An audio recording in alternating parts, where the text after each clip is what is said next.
अस्सलामुअलैकुम नाज़रीन, मैं हूं सलवा हसनैन। आप देख रहे हैं सूर्या न्यूज।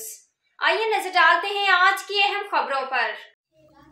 कराची सूर्या न्यूज में मजीद अपडेट करते हैं। कराची से bureau chief journalist Mohammad Farooq बर्रुडू कादरी की रिपोर्ट के मुताबिक district central police SS central Zeeshan Shafiq Siddiqui ने कहा है कि लियाकताबाद थाने की हदूद में शाहीन फोर्स का स्ट्रीट क्रिमिनल्स के साथ पुलिस मुकाबला 3 हट्टी पुल के नीचे नदी किनारा लियाकताबाद के पास हुआ।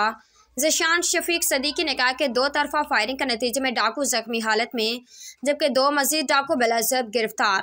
जख्मी मुलजमान की शिनाख्त मोहसिन वल्द मोहम्मद नासिर और कामरान वल्द इस्लामुद्दीन के नामों से हुई, जबकि दूसरे बिलाज़िब गिरफ्तार मुलजमान की शिनाख्त हशाम वल्द अब्दुल आबिद और मोहम्मद शहबाज वल्द मोहम्मद बख्श के नामों से हुई।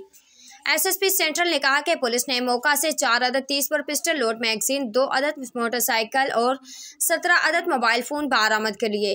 पुलिस ने कहा कि जख्मी मुलजमान को अस्पताल जबकि दिगर 2 मुलजमान को थाने मुंतकिल कर दिया गया है।